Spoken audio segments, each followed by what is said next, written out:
You can't be like, hey, I'm here to sell you solar or roofing. Nope. They don't want to hear that. No. I approach them. I'm like, hey, how you doing, man? I'm just in the neighborhood walking around, knocking on doors, aggravating people. You available for a couple minutes to talk? And they would start laughing. Yeah. And I would get their attention. Dude, what a good break, dude. You're a door-to-door stud, man. I can do it pretty good. Yeah, you can do it pretty good.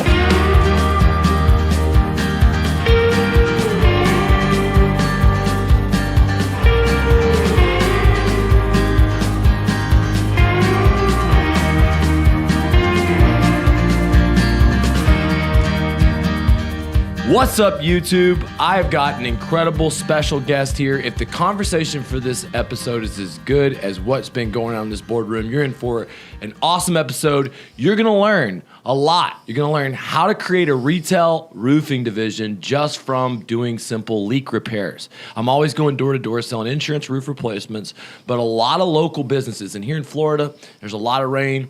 There's a lot of opportunity in retail cash deals that come from repairs. There's also a lot of opportunity in insurance deals that come from repairs. And I'm here with owner of Leak Busters Roof Repair, Leak Busters Roofing, Richie Colletti. Hey, welcome to the Blue Collar Boardroom, buddy. Hey, what's going on, Lee? Thanks for having me out. Hey, man, where are you from? Port St. Lucie, Florida. That's right, man. Actually, the first roof in the state of Florida that was commercial roof was their Harbor Bay Apartments. Did for Grant over there. There's another one called Harbor K Apartments. Yep. And but Stewart was the area that taught me about how people could get discontinued tile bought. Oh yeah. When did you start seeing these roofers show up getting tile bought? I'd say 2015 after a major hailstorm that we had over there. That's when a couple of them bigger companies started popping up in that area, and CMR. CMR was there, SFR was there, you got Venture Construction was also there, they're still there, Paramount Disaster Recovery. I mean, those were the bigger ones that kind of flocked into the area and started sending out their troops. And that's when you started to kind of really see the door-to-door insurance? I seen it. I didn't participate in it for a while, so I kind of waited. You know, I started my company about 2016, and that's, you know, I didn't really do any door-to-door. I kind of went out and self-generated a lot of my leads. I was a good networker. I used a network marketing technique. Dude, basically. we're going to talk about that, dude. You get a bunch of inbound leads. You use not just social media, but an in-person group, and I know these guys need to know how to do that. Yeah, absolutely. I mean, so what I did was when I started my company, I had about $20 in my name for gas to go find my first job. So I had no money for marketing, beat up old truck, barely got my license. I had to build it up from nothing. You know, I was sleeping on a couch about 6 months before I got my license at a friend's house because I got kicked out of my house. But at that point, I had to build it up. So I had nothing. So what I had to do was I, looked at my phone and said, gosh, I had about, 2,500 contacts in there. I was like, how many of those people know I own a roofing company? None. So just like a network marketing company, I went through my phone and made a list of about 25, 30 people every day. And I would start calling them every day. Hey, what's going on, man? How you doing? By the way, I have a roofing company. If you know anybody that might need roofing services, please give me a call. And then that's kind of started kicking it off. And then, one person started calling me, and then I would just start fishing from there until I was able to start buying some leads after about 2 years. But that's kind of how I did it. Hey, grit and hustle. You're a sales from the very beginning. Just asking people, hey, you need help? Do you know somebody that needs help? Yep. It's one of Ed Milet's biggest sales secret is you find somebody that tells you no, and then you just basically turn a no into a yes by getting a referral. Yeah. And, that's the oldest trick of the book. It just kind of shows you that there's not that many good roofers that people can trust. Yeah. And if you just put yourself out there, it's a good trade because, even without the insurance, this retail roofing market's great. Yeah, absolutely. I didn't even actually get into insurance work until after about 2018, after Hurricane Irma. I went and did all retail for Hurricane Irma. Went down to the Keys, lost my ass real big down there. Didn't know what I was doing. I first started my business. I was a salesman and a roofer. And I didn't really know anything about running the actual business, so I actually lost a bunch of money and got myself $750,000 in debt in the first year. And then that's when I kind of figured out the insurance game after that. I started asking for some advice. You had a come to Jesus moment. Yeah. What was that moment? Well, that moment was I had I owed all the suppliers a bunch of money, and I had people calling me. Fortunately, I paid all the crews. That was one of the things I always did because I was a crew myself at one point. So I knew that, I had They'll come at you with the hatchet. Yeah, especially Latinos. You got the MS-13 guys mixed in. You don't pay them $150; they're coming after you. You know what I mean? So you pay them guys. Yeah, exactly. So I'll sell whatever I had to sell to pay them. But Right. at that point, you know, I didn't know what to do, and I think it was late night one night. I was online, and I was like, "Oh, helpforroofers.com," you know, or something, you know. And I somehow or another, I got hooked up with I got SVG. Nice. I got hooked up with them. Talked to somebody from there. I ended up, you know, it was like blew my mind, like $5,000. You know, what am I going to do? How am I going to, you know, I couldn't even afford to pay my bills, and the thought of doing that, I did it, and it was a very good entry level type of platform to where I kind of got an idea of what I was doing. Right. And then I started reaching out to people out of that network, and I started going and learning a little bit more, and I had a real big fear of the insurance. It was like It's the power of the mastermind. So the most value was in the other roofers you were talking to. Value was in other roofers, right? So I ended up getting hooked up with a guy from JT Roofing up in Melbourne, Paul. I was going to go work for him. I was going to go bankrupt, and he had a hailstorm hit. So I called him up, and I was like, "Hey, man," I said, I can come sell for you. You know, he's like, "Well, come up here and meet me." And he said, "You got a license?" He's like, "Why do you want to come work for me?" And I said, you know, I don't want to say I'm failing. I'm about to go bankrupt. I'm $750,000 in debt. Everybody's asking me for money, and I got, you know what I mean? I didn't know what to do. You know, I can only do so many leads and so many jobs. So, and then he sat down and kind of gave me the ins and outs of it. Yeah, he said, "Here, A way out of the hole." And he said, "If you oversell or if you have a problem, call me." You know, it was cool. Then I ended up meeting a couple other people through that network, and then they still work for me today, Laura and Larry, and they were insurance experts. I mean, the best supplementer in the country. And they still work for me today, but then they started bringing that insurance aspect. So then I had them to fall back on when I went and started doing the insurance work. And that's where I kind of really started making money. But then I started getting the leads because of my name, Leak Busters. People were calling me for repairs. Hey, I have some shingles blown off, you know, and I need somebody to come fix it, whatever. So I would go out there, you know, and now I know a little bit about insurance. Now I'm calling in claims, you know. I think we did like 350, 400 in my first year, you know. I was like, I didn't even know what I was doing. I'm like, sure, let's get it going. That year was good. Did you buy a boat? No, I didn't spend no money on it. I had to pay my debt is what I did. Okay. Most roofers would have bought a boat even though there was debt. Yeah, I didn't buy no new vehicles. I didn't buy shit. I bought myself out of debt, you know, and I did that in like less than 2 years, a year and a half, $750,000 in debt. Bro. That's badass. It's a great accomplishment. I remember sitting with some of the suppliers, and they, you know, they just tell me, they're like, you know, I got to give it to you. It's like everybody else would have went bankrupt and said, you know, and that's the truth of it. And then they open up another company under a different name, you know, and then go get a line of credit from Beacon again for another $100,000 the following week. You know, I just bucked down. I made I did what I had to do. I had to pay the bills and get it done. So. And then, you know, after that point, I kind of like mixed, you know, I do good about 70% retail, you know, and then I do a lot of repairs, and then probably about 30% of it's insurance work. What I love is about the time right now is the rainy season. And so, you know, one of the biggest companies here in Florida, Total Home, was bought by Angie's Roofing, and they kind of like got into this process of just going after the repair leads. It's like, you know, do you think that the people that are looking for the repairs are the best leads? I do, because those people they're on a. They're not saying, "Hey, I got $20,000. I want to go buy a new roof." They got, you know, they probably don't even have enough money to pay for the repair in most cases, right? They want to get by. You know, it's like your AC. You don't want to buy a new AC. You want to try to fix that capacitor as many times as you can to keep that cold air on until you can afford a new AC. Yep. But same thing with roofing. They've got a leak. They want to patch that roof. It doesn't matter. They don't know if their roof is 18, 20 years old. It needs to be replaced. They just can't afford it. So, but they need to stop the problem. So when I get there, and the problem is there, and the cost of fixing that problem temporarily is the cost of the deductible, because we had a wind or a hailstorm or something like that just passed through, which we've had quite a few.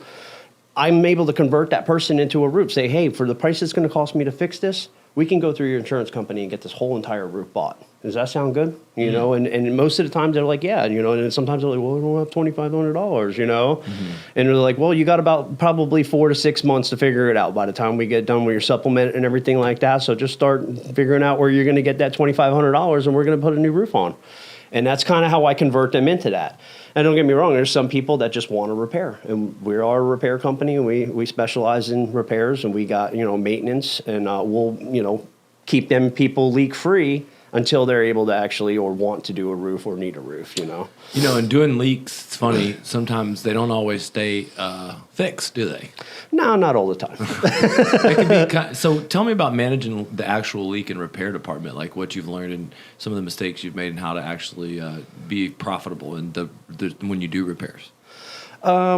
Managing it, I mean, really, you got to like do a little bit more of an investigation up front. I've screwed myself by thinking I know too much. And what I mean is like maybe I don't want to climb in the attic that day because it's 150 degrees up there. You know what I mean? I get up there, it takes my breath away, and I'm like, I poke my head, find a flashlight, whoop, got it. You know, and I'm like, I look outside, there's a return there by the bottom of the valley, like, this is a return, you know. And then sure enough, the water's coming from a vent, 10 feet above it and running down, hitting that spot where I said we were going to fix. You know, that's cost us time and money. You know what I mean?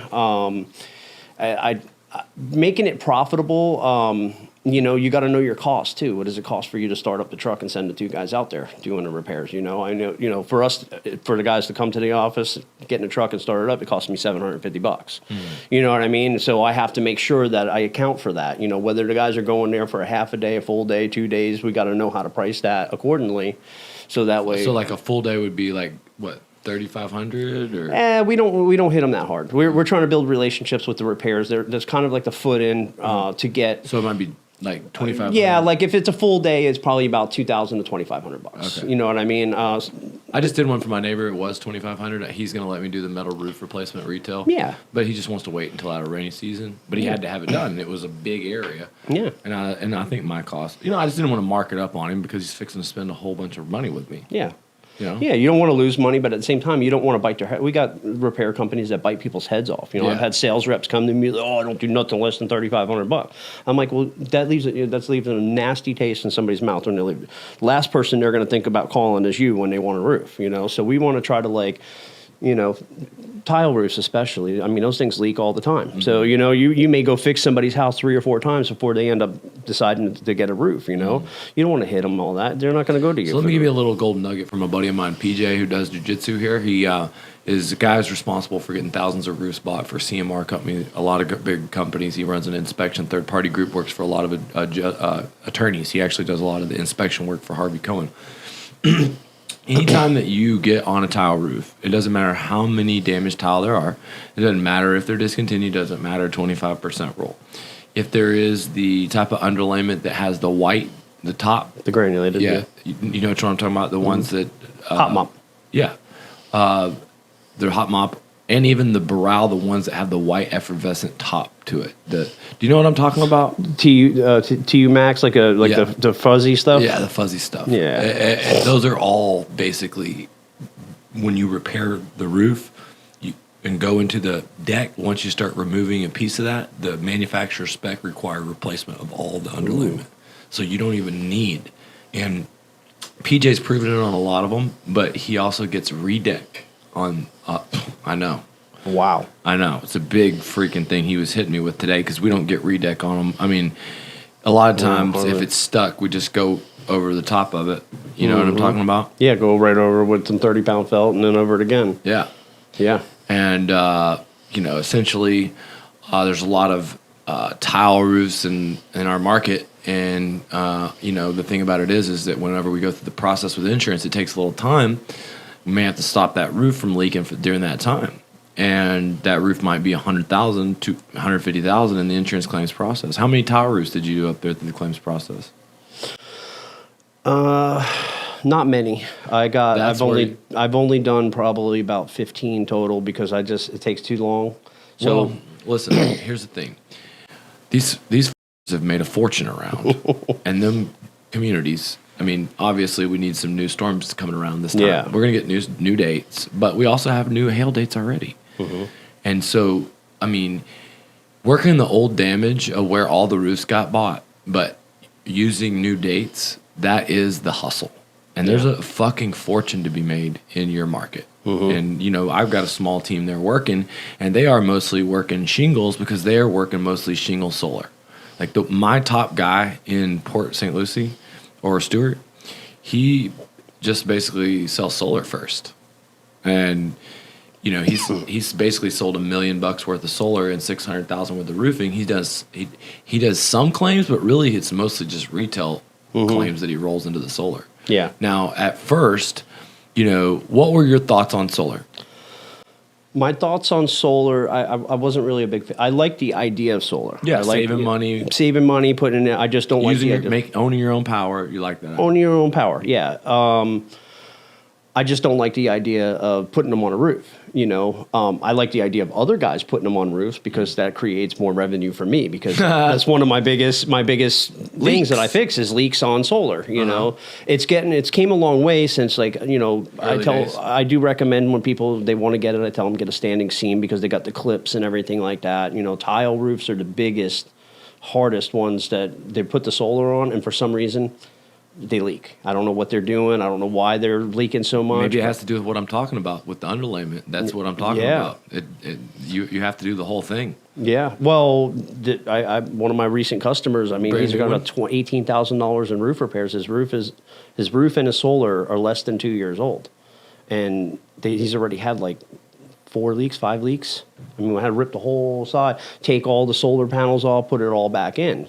So, and then, of course, the solar company out of Melbourne went out of business. He can't get a hold of them. So there's nobody backing up that system. So that's how I ended up with him, because at first the roofing company that did it came out there. Then after the solar company folded, they were like, you know what? We're not coming back out to fix it soon. Well, it's an awesome point that you brought up. And then recently you had some things happen that kind of changed your mind a little bit. Yeah. What happened? Well, what happened was I had a few friends of mine and, acquaintances or whatever that asked me for prices on roofing, give them prices. They were wanting us to do the roof. Asked me about solar, told them I didn't really like solar, didn't think it was a good idea to put it on a roof. And then lo and behold, I go on social media one day and I see them posting a video of, our roof going up today, and so I'm like, what the fuck are you doing? Hey, well, I thought I was doing I was literally making a deal with the guy. He was getting financing from my company, and he has some other guy come in there and do roofing. And he's like, well, you're not solar friendly. He goes, I wanted solar. He said, you told me you didn't like solar. You didn't want to put solar on the roof, and, you weren't going to be responsible for it if I did. He goes, I want solar. Who are you to tell me that I can't have solar? Fair enough. I was like, all right, I guess I better venture into the solar game, whether it's, if I'm a big fan or not. I feel like maybe I should, there's some missed opportunities out there that I should probably get. Hell yeah. Hell yeah, absolutely. If you want solar, I'll sell it to you. That's what I mean? My guy, Eddie, he doesn't really knock doors for insurance. It's all solar, and he runs a lot of leads, but every time he comes across an old roof, instead of, working through the claims process, he just rolls it into the deal. And it's a retail sell, and basically he's become a retail roofing salesman through solar. And I like it better that way. Honestly, the roofs get paid faster than you don't have to deal with the insurance companies. Yeah. And my platform will basically get you paid for the roof before the solar. That's a lot of times a big complaint.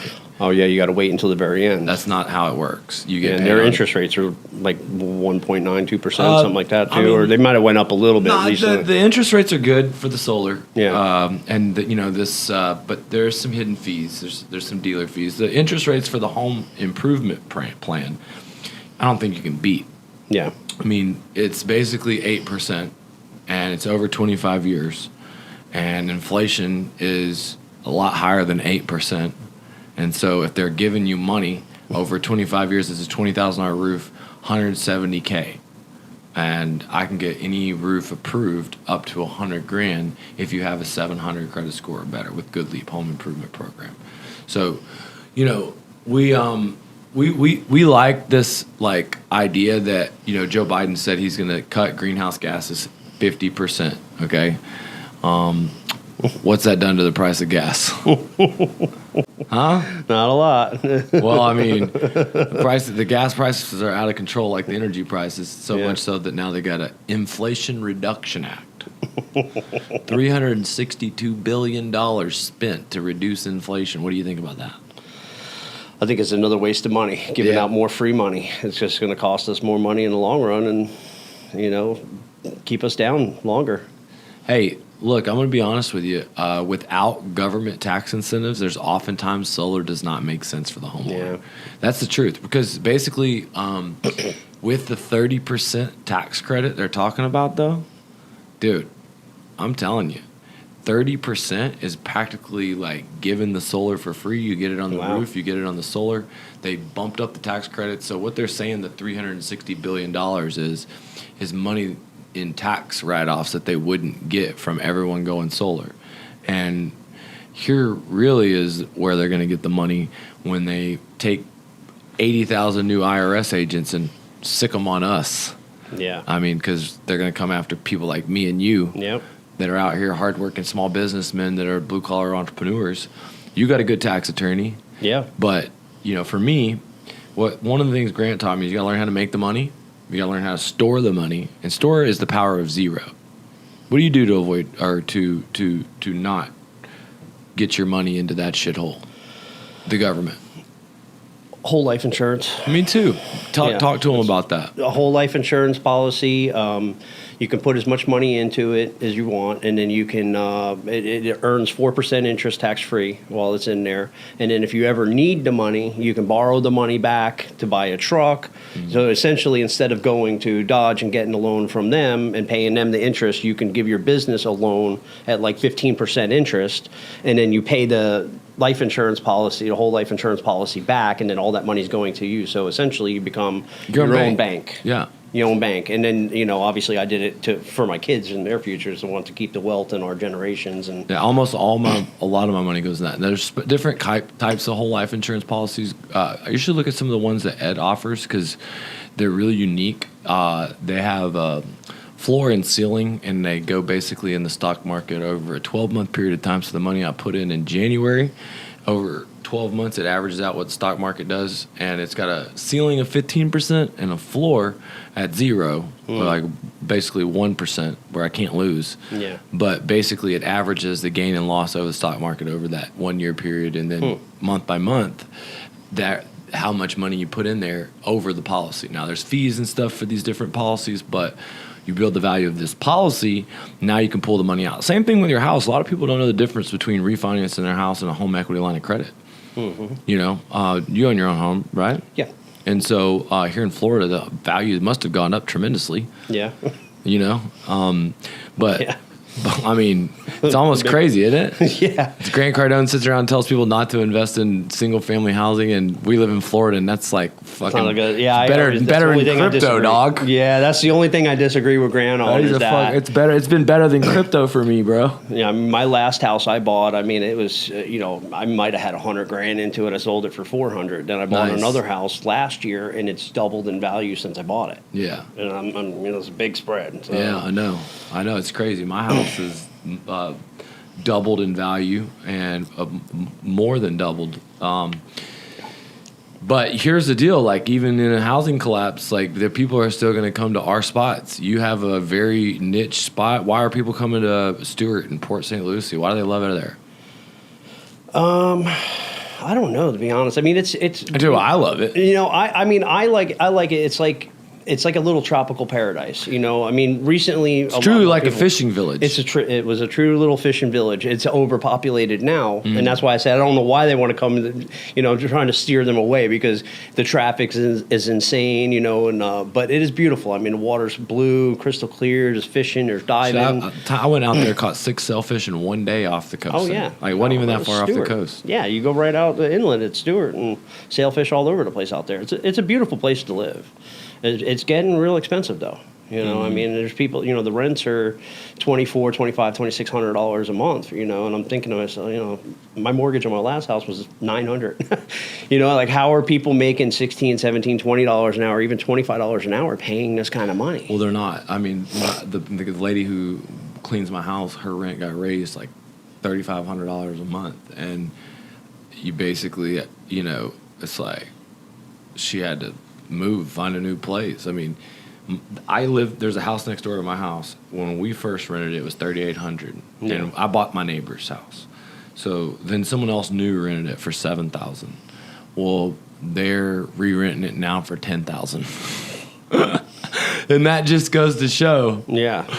how much over. And we moved in about a year after Irma. So, 6 months after Irma. So all that's happened very fast. Yeah, real fun. But in the value of your home, if you build the value in your home, you pull out a home equity line of credit for your business, and you're using it for resources to grow your business, then it's a loan, and there's a lot of different tax benefits to that, and you can be your own bank there too. Mm-hmm. But that's what we mean by you got to learn how to store the money. Mm-hmm. Now, one of the best things I did with Grant was when I did his apartments, I hooked up with Ben. Ben didn't get a lot of time to talk at my event, but basically I've invested with him. We had a property in Daytona. We did about $1 million worth of repairs. It was $11 million property. We put about $2 million down. We sold it for $18 million. And about 3 or 4 years, we were expecting it to take 5 years. I don't know about multifamily being that hot now, but I know that next summer there's going to be a lot of good buys in the real estate market. There's a lot of good opportunity in Airbnb. What's your real estate future? I'm actually into the Airbnb. I'm studying a lot about that and the Airbnb experiences. I'm into farming and permaculture and type of different self-sustaining and also educating people on that type of stuff. So I have a guy that's an Airbnb broker, and he came to me and he was like, he was seeing my property. It's on 12 acres. I got the whole little farm, and he's walking through with his kids, and we teach people how to do processing animals and growing certain foods and everything like that. And he was blown away. He's like, this is awesome. Oh, you're gonna do a glamping site. I'm going to do several of them. So nice. We already have. I got a couple of partners already in this, and one house we got is up in Myrtle Beach, Garden City area in South Carolina. It's a big house on a marsh. It's 2 sides. It's beach across the street, Garden City Pier. All the stuff is down there. Just started Airbnb-ing that out. We got another partner that has a property in Costa Rica in Pavones, and they're building a resort there. So we partnered with him on that. So what we're trying to do is create a couple of different places that all have different experiences. We'll have my area, will have the farm. This one's beach, fishing, this and that. And then they can curate. They can go on a website, curate their whole experience of what they want to do. You want to rent kayaks, and then you give them the fee to rent the place for you, but then you also have all the extra stuff. They can sign up for classes. We can have speakers come in and teach them how to do certain things like process animals. And there's people in Europe that want to come over here and learn how to do that. Mm-hmm. And, so we just curate that. So that's what I'm building. And it's kind of going to be a timeshare type of thing, right? Mm-hmm. So you say you want to invest in a property, you can invest in my property in Vero, and then once you get your initial investment back, whatever percentage you buy in, if you buy in at 10%, you're going to be getting a 10% share of the profit throughout the years. But you only own this property, you're only getting a profit from this Vero property, but you have access to go to any one of our other properties that you want, whenever you want. You just got to go into the system and book it as an owner. So it doesn't matter that you don't own in Costa Rica or here or there. You'll be able to travel around and go stay a week with your family at whatever one. We'll have something in the mountains. We got something that we're trying to do out a little bit west of town in Fort Pierce. So that's my long-term 5 to 10 year goal. Like I said, we already got a couple of the properties right now that we're starting to build up. Build the value of that business. Here you are not only investing into something that is, a lot of depreciation in that. There's a lot of tax benefits. Mm-hmm. And the idea is man, if you're watching this right now, it's not just about roofing or construction or how you're out there making the money. It's how do you beat inflation and truly get ahead in a world that's really, they don't teach you this shit. No. I mean, where were you college educated? I dropped out of school in 9th grade. Oh, okay.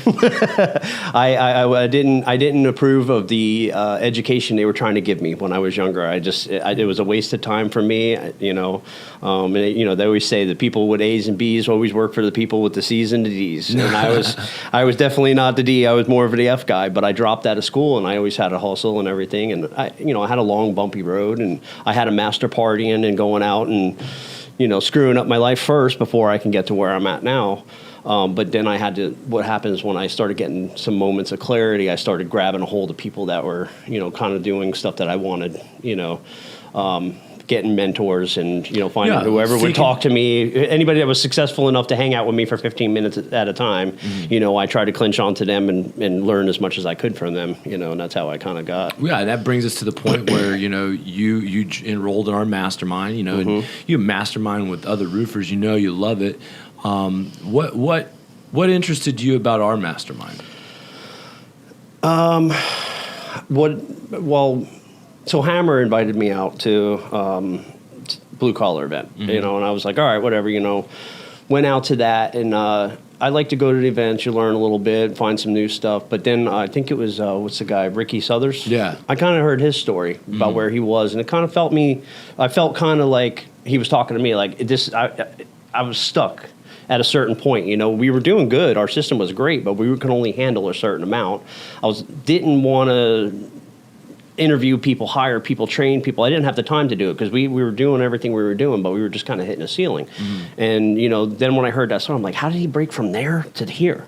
I got to find out. I got to know what this is about, and then I, ask around, well, what is it? And you're like, oh, how much it is about the price of a small car. And I'm thinking, I'm like, well, shit, I've spent some money on some mentors and stuff like that. Don't get me wrong. I'm not afraid to spend money, but a lump sum like that, I was like, shit. That's a big nut, and it was, but I was intrigued. I wanted to see, you know what I mean? I was like, in my mind, the amount of money that I had to spend to do it, if I can get from where I'm at now, even a couple more million, is it not worth it? Yeah. And plus you promised me 25 deals, so I was like, yeah, it's a no-brainer. He's going to pay for this thing himself. Right.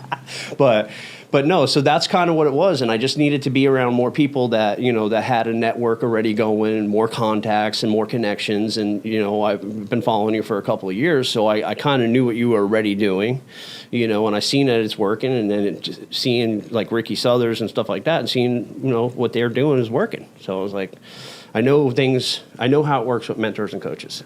It works if you work it, right? Yeah, and really the miracle doesn't ever happen in like 90 days or 6 months. No. You start to see progress. Yeah. But, a lot of these stories Ricky's been in for years in the making. He saw massive progress at 1 year, 12 months. But you do start to see it 6, 9 months, 12 months. That's where you really start to see the gains. Yeah. And getting through this time period now, you've got a group of new recruits. You got a new push. What are you kind of taking from the early as we go through? What's the biggest takeaways? So the recruiting process was unbelievable. Like I put ads out, and I get a couple stragglers, and people that were just not worth my time. And that's why I got turned off. I was interviewing and hiring people that were just garbage, and I just said, you know what?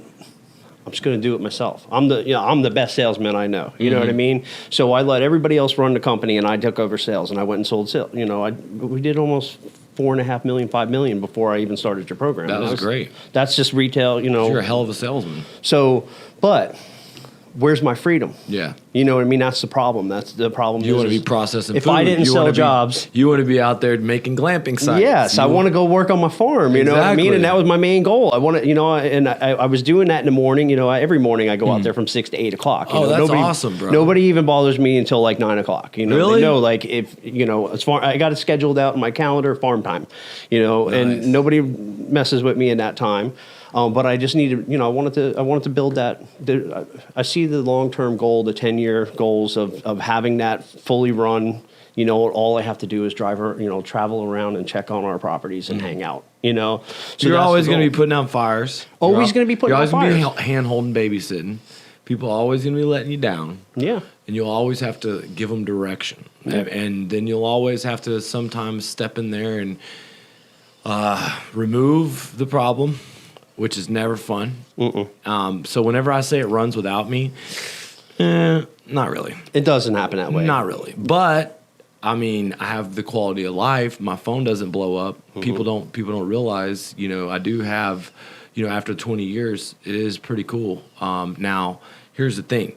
Where we're at in the process, you got a couple new recruits coming in. Door to door is very important. The Facebook video ads are very important. Yeah. And what are you doing with the new people to get them going? And what have you really found as far as like seeing how they can have success in the first 2 weeks, the struggles and the successes? So I got a group in. I had about 4 or 5 people. The group training thing has really been, never even thought about training. Doing them through. Well, I didn't even try to Zoom yet. Okay. I cheated a little bit. I got a couple applicants. Hey, can you make it here on this date? Whoever said yes and they showed up, I was like, all right, great. We're going to do a group training here, get everybody around the table. I was nervous as hell because I never really did a group thing like that. So I was essentially on a stage at that point. But if I found it was a lot easier to be able to go over everything with 6 or 7 people than it was with one person, because then other people kind of knew a little bit and they were helping each other because they had a little past experience. So the first couple of days, or the first day, I got them orientated to our business, basically let them know how our business runs, showing them our stuff, our style, our systems. And then we would go out, get a couple of leads, go out to a neighborhood, and then start knocking. We'd start knocking a few doors around there. I would go out there, try to practice the pitch. Port St. Lucie, the pages are pretty abrasive, like as far as door knockers go. They hate it. So you really got to be able to do it in a non-invasive way. Yeah, you got to get gated communities. Nothing but gated communities in your area. Yeah, there is, and there's a lot of other neighborhoods you can just drive right up into. But you still have to be like very non-invasive. Yes, you can't be like, hey, I'm here to sell you solar or roofing. Nope. They don't want to hear that. No, I approach them. I'm like, hey, how you doing, man? I'm just in the neighborhood walking around, knocking on doors, aggravating people. You available for a couple minutes to talk? And they would start laughing. Yeah, and I would get their attention. Dude, what a good break, dude! You're a door-to-door stud, man. I can do it pretty good. Yeah, you can do it pretty good. Well, I came. Why aren't you getting 6 or 7 of them guys to watch you door-to-door pitch? Yeah. Yeah, and that's and I mean I had a couple of people that came right out of the gate that were they were hungry. They weren't broke. They seen the one of my newest sales reps. He's seen the opportunity in the roofing industry. He's seen that all of these houses are getting their insurance canceled if their roofs were 10 or 15 years old. He got a letter, so he was like, hey, he goes, it only makes sense. These people need roofs. He goes, I need to sell roofs. He's like, but I don't know anything about roofs. I said, well, I'm going to teach you, Nice. And that's what I did. And he's one of the guys that went through the Sky Diamonds platform. I mean, he's doing good for you? Yeah, he's already signed he's only been a week and a half, 2 weeks. He's already signed 3 deals. Nice. I mean, he's good. He's a stud. That's what it's about. See, and honestly, you have to go through sometimes 5, 6, 7, 8 of them. Yeah. To find that one stud. Yep. And so all that the Zoom calls do, and when we go on Zoom, is it just increases the time that you get more studs because you go through more numbers. Yeah. You get more people through the preliminary, then you get more people to the group, and then, what you want to do is if you want to take them.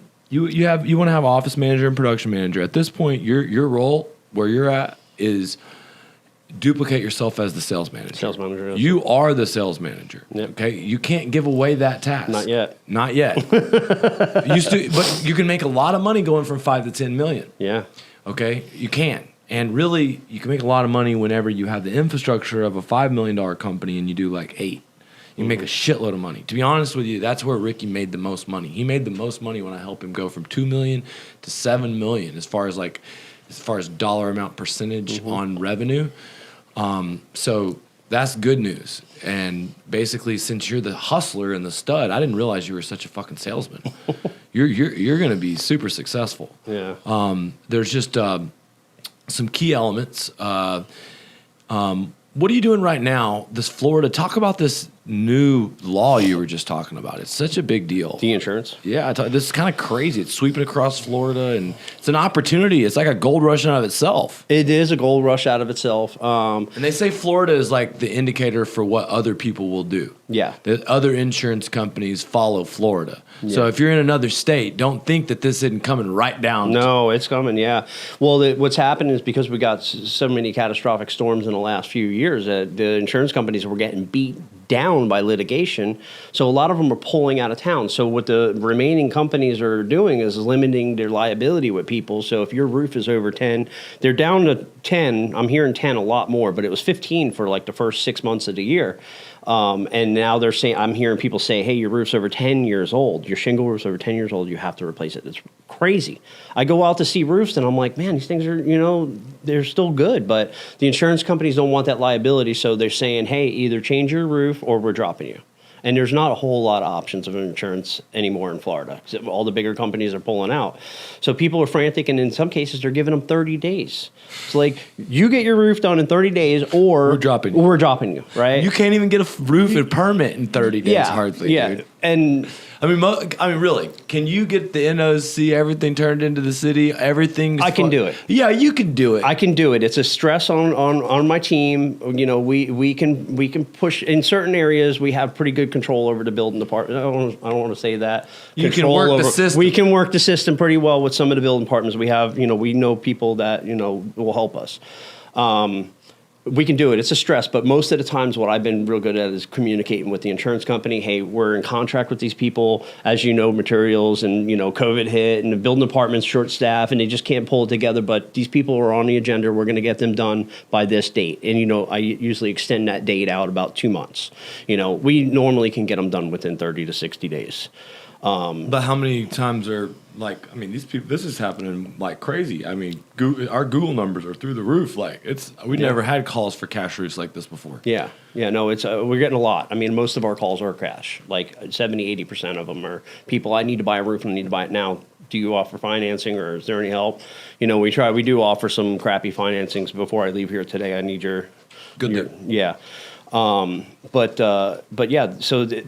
They have no choice. They have to get the roofs done. Mm-hmm. So, it is like a gold rush, you know what I mean? It's a gold rush. We got a roofing, retail, and solar gold rush. One of the biggest things, I was talking about with Richie was getting into solar. The reason why solar is a little bit trickier is because roofers have a couple things. There's a bunch of, I'm going to break down sort of the biggest challenges my team's had with going into solar. Hopefully this helps you, and then we can have a conversation about it, and it's entertaining for the audience.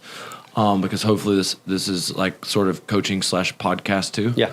A lot of the roofing salesmen make their money off of roofing, and they were intimidated by solar too, thinking that, I don't understand this. Is this going to, even some of the people in our operations and process, are we focusing too much on solar over roofing? And, the truth is that with every single 10 solar projects, there is at least 40 to 50% of them are the roof's 10 years old. And if you have already had this happen with insurance companies where people are getting canceled and dropped with 10-year-old roofs, all you have to do is give an example, show that customer, say, hey, look, this is coming down the pipe. If you hadn't got this letter, you're going to get it. There's no cheaper time to do it than now. I can roll it into this program. And because Uncle Sam put $362 billion up, they're going to pay for 30% of your roof, and you're going to get a practically free roof. Wow. And so a lot of times, I don't know if I can explain that well enough. Mm-hmm. But did you know how that tax credit worked? I did. I don't. I didn't. I heard the tax credit was like down to 24% or something like that, and you can only get it if you owned a business. Okay. So there's a lot of misconceptions about that. You have to use the tax. First of all, to get the tax credit, you have to pay the taxes. Okay. You also, whether it's 1099 or W-2, you have to be paying taxes. And then second of all, the tax credit now is 30%, and that's effective January 1st. Wow. Now, there's not a real jurisdiction of how that tax credit is used. And if you have to do the roof to do the solar, it was a part of the project. Okay. And if you throw the battery in, it's a part of the project. And so batteries are pretty expensive. They're like $12,000 a piece. Average home might need a couple of batteries, 20 grand. But if you can get batteries at $6,000 off, if you can get a roof at $6,000, a $20,000 roof at $6,000 off, mm-hmm. That's taking all the profit out of the job. They're getting a roof at cost. Yeah. They're getting a roof at cost. Yep. And so for someone that's hardworking that gets a 30-day letter and, you want to see if they can get approved, they have a high electric bill, it rolls in together. That guy, Eddie, I'm talking about that's selling your market, he starts with, hey, we've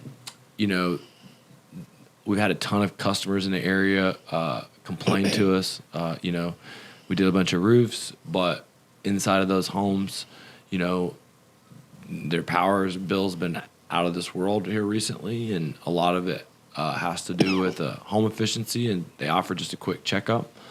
But another thing is it's actually harder to sell, because you don't need solar, you need a roof. Yeah. It is, and there's a lot of bad negative feedback in my area. You know, you go on, like I told you before, we have all these Facebook group pages and the mom groups and all these other groups, and I mean, it's all day, every day. I can get in there right now and somebody's bashing solar. You know, one person goes for, you know, what do you think about solar? And there's 30 people that give all the negative cons about it. So it's definitely a hard sell in our area because everybody goes to that page to get advice, you know. So one thing about what I just heard, and it's called cognitive bias. Tell them about how you get a bunch of job from these groups after you think about it like this. You think sometimes because you get a lot of jobs from Facebook and that you pay attention to the groups that everybody does. Yeah.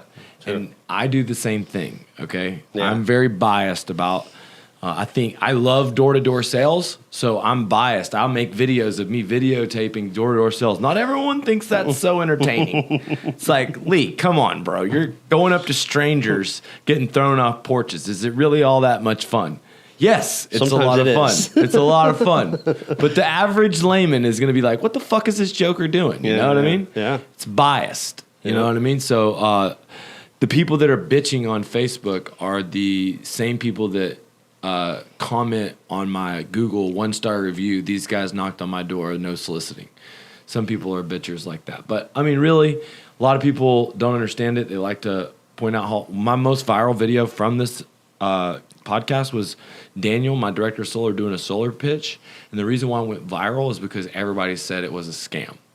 And then people would comment. But what it does with the algorithm is it Raises it up, yeah. Yeah, it had thousands of comments. Yeah, that's what the recent video I put on Facebook for the ad, you know, just because it was talking about insurance. There were so many people fighting in my comments about how we're the problem, we're killing the industry, you know, the insurance rates are going up because of guys like me. And, you know, I was intimidated at first, and I think I hit up Natalie. I said, I don't think I wanted this, you know, I didn't want the negative, you know, but then I thought about it. I was like, shit, this thing's getting shared all over the place. There's, you know, 75, 80, 100 and something comments, and, you know, and now everybody in town's like, hey, I seen you on Facebook. Every time I go there, are you that guy on Facebook? And I'm like, oh, I'm Facebook famous now. Yeah. So it goes, you know, and what I had to look at, you know, after... Are the videos getting leads? I did, yeah. So that was what I was getting to next is, yeah, there was people on there, and I responded and just said something, you know, not too abrasive to them or whatever, you know what I mean? But you can just delete them or hide them. Well, you know what? I don't like to do it. I liked it. I liked it. I think it's like great it. to answer. Yeah. As long as you can answer good, it's great. Yeah, and my common comeback to that is, you know, hey, listen, price of my house last year was $200,000. This year it's $400,000. Do you think my insurance is going to charge me the same amount for a $400,000 house as they did for $200,000? You know, so the price of insurance is going up anyway, regardless, because the price of your value of your house is going up. Is it my fault that the taxes went up too? No, your price of your house went up. So everything's going to go up. There's inflation. Yeah, there's guys out there doing shitty things to the insurance company and causing all this, you know, the money to go up in litigation and everything and clobbering the insurance industry.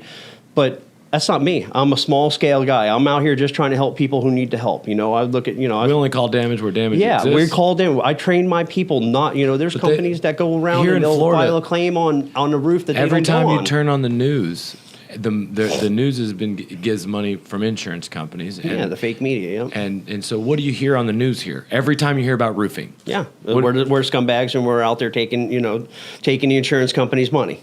Not like they haven't been taking our money for the last 40 years, but, you know, or even longer, but, you know, it's our fault, you know, and it's my fault for helping people get a new roof. Before you were doing insurance roofs, business wasn't, you know, you're just out here helping people that are calling you for repairs. They have legitimate damage they're getting paid for. Before, business was tough. Yeah. You know, now you're helping people better. I'm helping people better. But, of course, sheeple people. I mean, they're going to repeat what they see on the news. Yeah. And, you know, it's okay.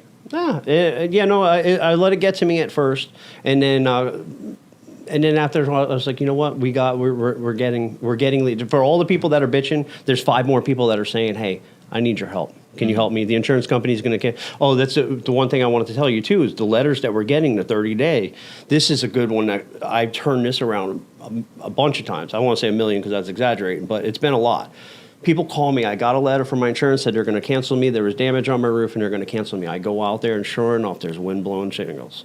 And I said, you're telling me the insurance company told you about this and told you they were going to cancel you? And they're like, yeah. They're like, so I said, call the insurance company up now and ask them if they can send out an adjuster and tell them that you have wind damage, that we had a hailstorm And come you get through. them bought a hail before and windstorm. they're So I canceled. get the roof bought through the insurance company because they sent somebody out there. That's Right. the biggest, that's the one that helps me feel better about myself every day. When I can do that, when these people are getting ready to pay me $20,000, $25,000 for a roof because the insurance company told them they had to, but they had shingles blown off, and then I turn around and they get their roof for $1,000. That's when I feel like a hero. Hell yeah, man. So I don't want to stop what I'm doing because other people think that I'm causing a problem, because I'm helping people. And I got to feel good about that. I'm making money while I do it, and that's the name of the game. We're in the business of making money, right? How many jobs have come through the Facebook so far? I'd say I don't know. Probably. I mean, we only had the ad up for like a week. I mean, there's been, all those emotions happen within the 7-day period, but I think probably like 20 or so. And then, I mean, I have a lot of people that come through the forum, and then I have people just private message in our group too, like my Facebook. I mean, it's probably more than 20, maybe 30, 40 or something like that. That's awesome. Yeah, I mean, people just private message, then they find me. Well, you're really presentable on camera, bro. I'm telling you, you really seem trustworthy and educated. It's hard to find a roofer they can trust. We can put a good front on, huh? If you do another one on the letter itself, and hold the copy of the letter, and maybe stand in front of someone's that got the letter, and tell the story how you helped them and you saved them and you got the claim. Yeah. That would make a good one. Your friend that got the letter that you gave a good price, that would make a good one. Yeah. Just keep these stories, making the content and putting it out there. Yeah. Because it's really about you doing a volume amount of video to get good at it. Ricky did a lot of practice. He did a lot to get good at it, and he was willing to do it.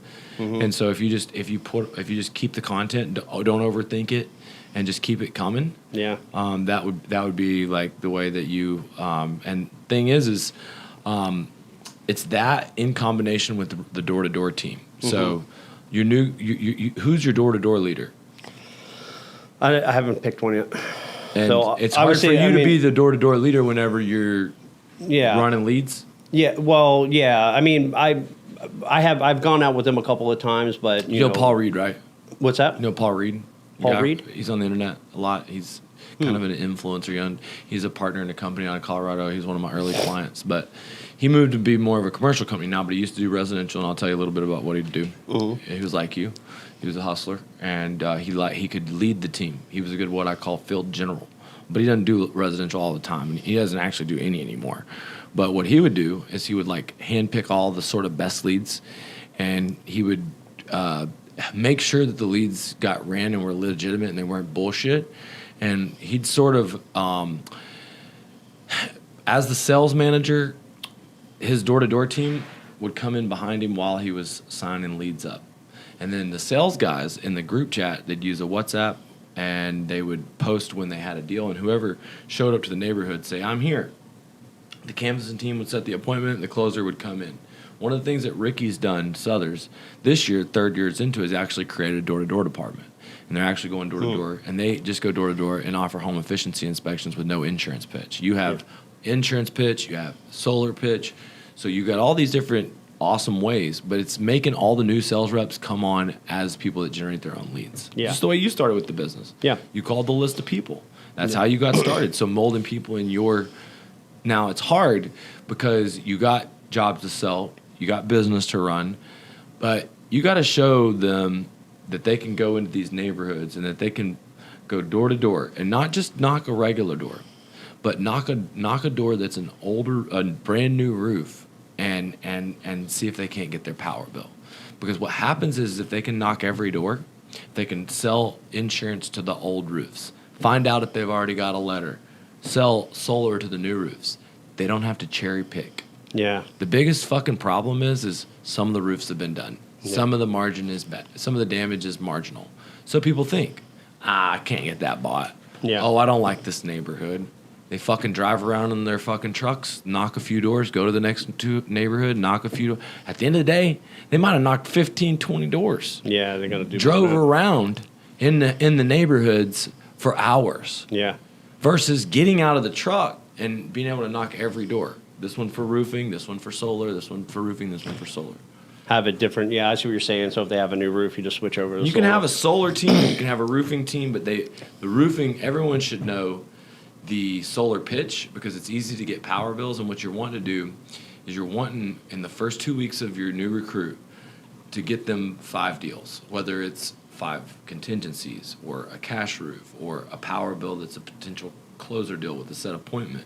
Even if you don't close that deal, you know, it's almost like if you can get 5 power bills with set appointments in their first 2 weeks with a guy, that's almost as good as 5 contingency agreements. Yeah. A couple of those are going to close. Yeah. What's your biggest challenge with going back to your old clients and selling solar?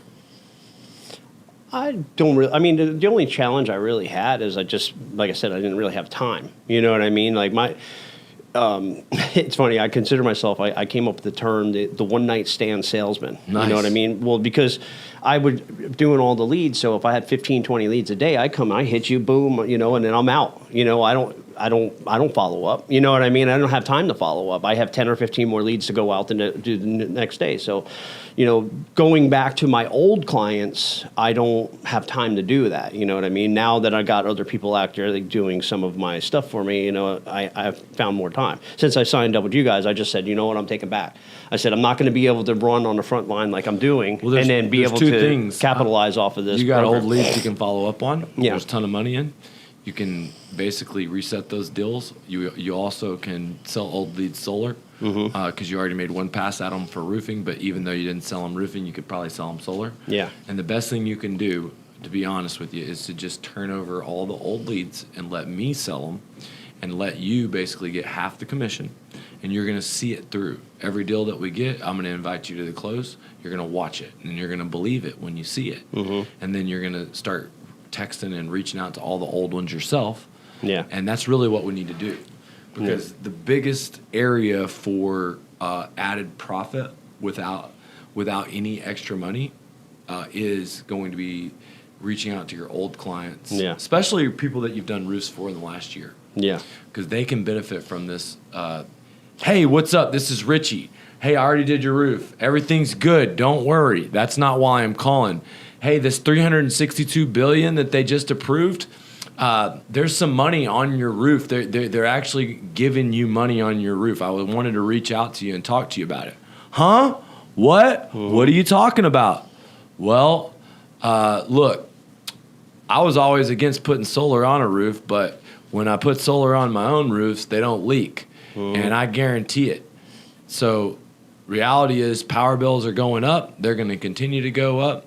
And solar makes sense in the Sunshine State. As a matter of fact, Ron DeSantis, he scrapped the solar bill. He believes in it. I believe in it. So here's the deal. I just need a copy of your power bill.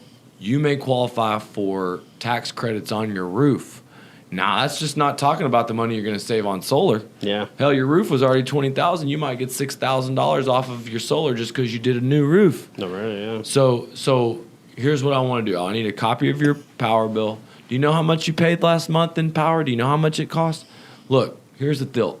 If you could get gas right now for $1.50 a gallon for the next 25 years, wouldn't you want to figure out a way that you could get a gas card that allowed you to not have to deal with rising fossil fuel costs? Because look, cost of power is only going up.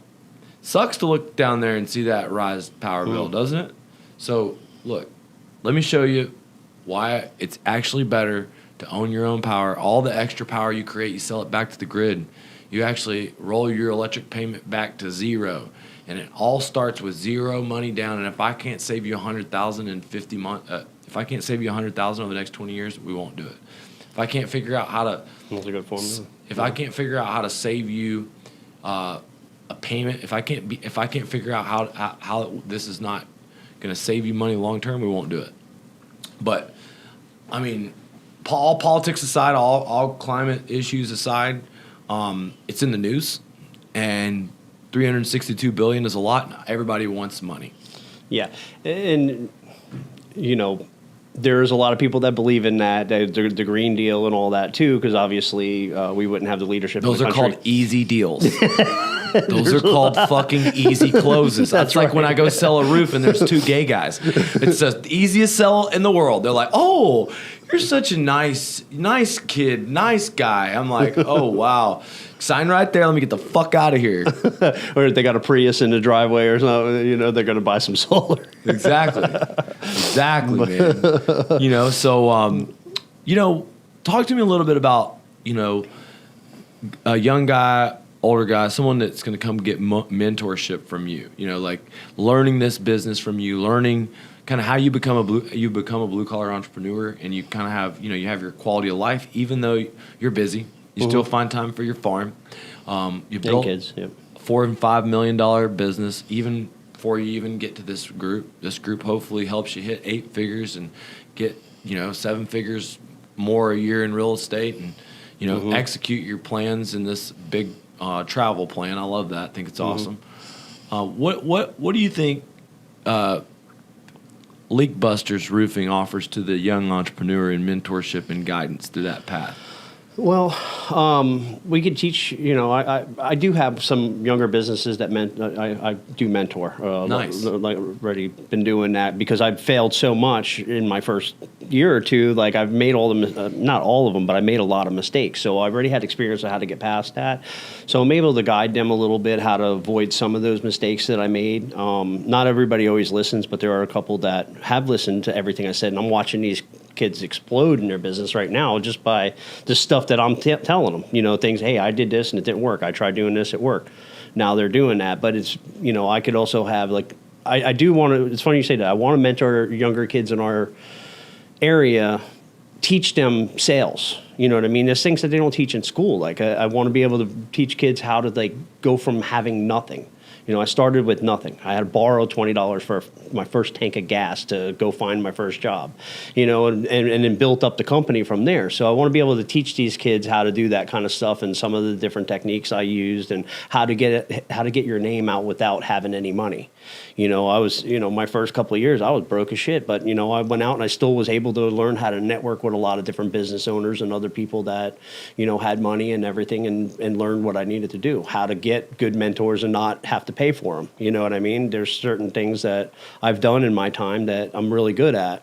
And that's what I'd like to, want to start teaching people, giving back a little bit, teaching them how to do that. You got one hell of a market, one hell of an opportunity. You got more leads than you know what to do with. They're buying roofs out there. Some of the richest people in Florida, residential, commercial.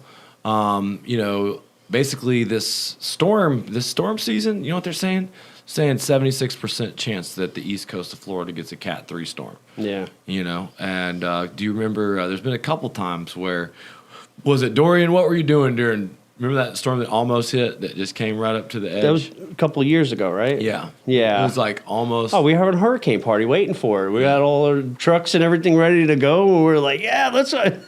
Stayed right off. Yeah, and it just grazed it. You know what I mean? I think, Matthew was another one that came and teased us. I mean, in all reality, Irma teased us too. I ended up going, because the Keys got hit. So, it was my first year in business when we got that. And my buddy's like, hey, let's go down there. We're going to make millions of dollars. And we did, but we spent it. And while I was away, I had somebody in my office stealing a bunch of money from me, and that's what put us into the severe $750,000 in debt. But yeah, we haven't really got, like, since I've had the company, I mean, we've got hailstorms, we've got grazed by a few hurricanes. I mean, we've got some small stuff, but we're ready. I'll tell you, anybody wants to come from anywhere in the country, Stuart, Florida is a perfect place to build a life as a roofing salesman and professional. You can fish, you can play golf, there's not as much competition in that market. And I believe there's like little pockets of Florida where there's just badass roofing opportunity, and it's just one of them. I mean, It pays better than Orlando. It pays better than Tampa. It does, yeah.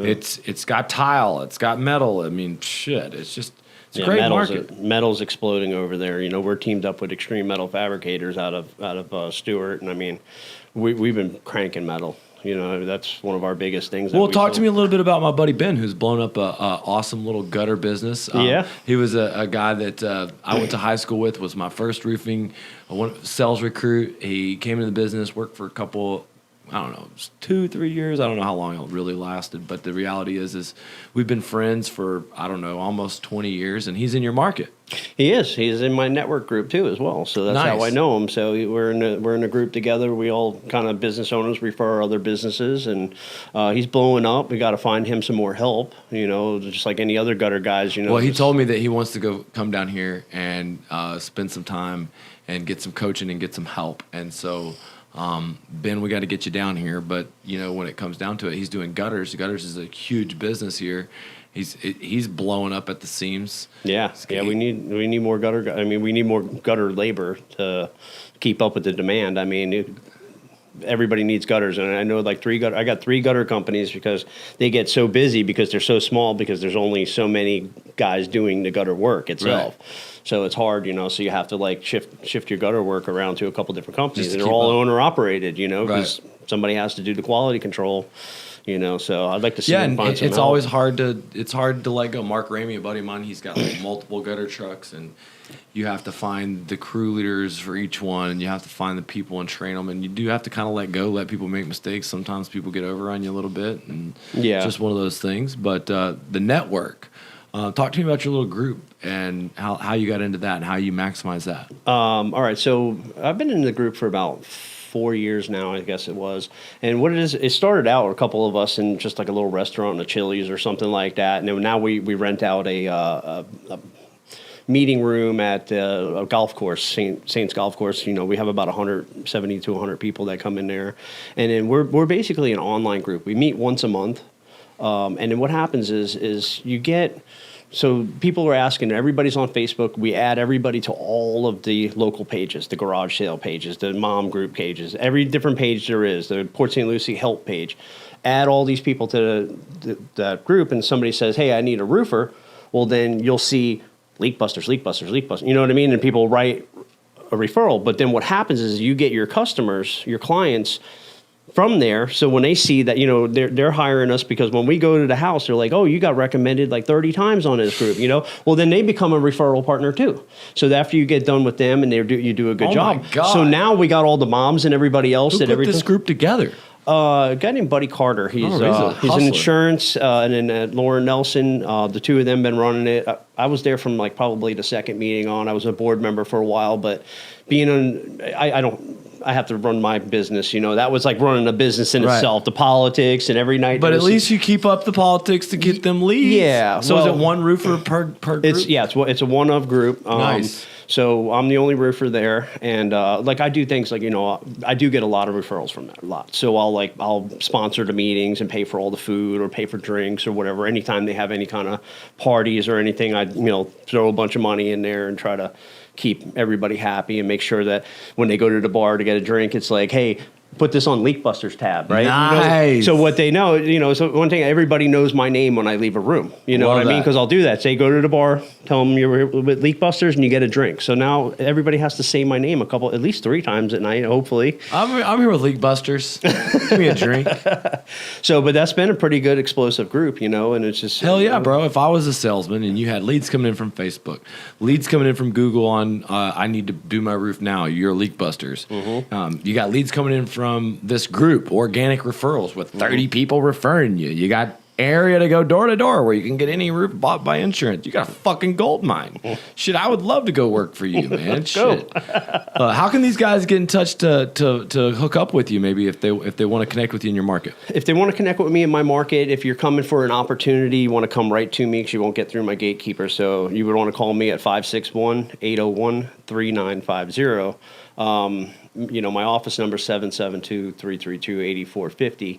And how can they find you on social media? Social media, Richie Colletti. On Facebook? Yep, Facebook. Pretty much type in Richie Colletti on all the social media. You should be able to find me. So connect with him. Get with him. Guy, man, this was an incredible episode. We talked about retail through repair. We talked about solar. We talked about using a network. We talked about your journey from, going into chasing your first storm, not knowing what to do, to selling 4 to 5 million, running 15 appointments a day. You're a freaking star. I think that, discipline and consistency. I always say that no big result can come from a low energy. How do you keep your energy up, your attitude up? What do you think the secret is? Well, I'll go to consistency and persistency. One of the things I do for that is start a farm, because you got to consistently go out there and feed them animals. And if you don't, the animals are persistently yelling and screaming at you if you don't. So that's just a little stupid thing that, That's cool, man. It's something that teaches me consistency, you know what I mean? To follow through with stuff. And it's, I have lives that are depending on me. And the same thing with business. I have lives that are depending on me.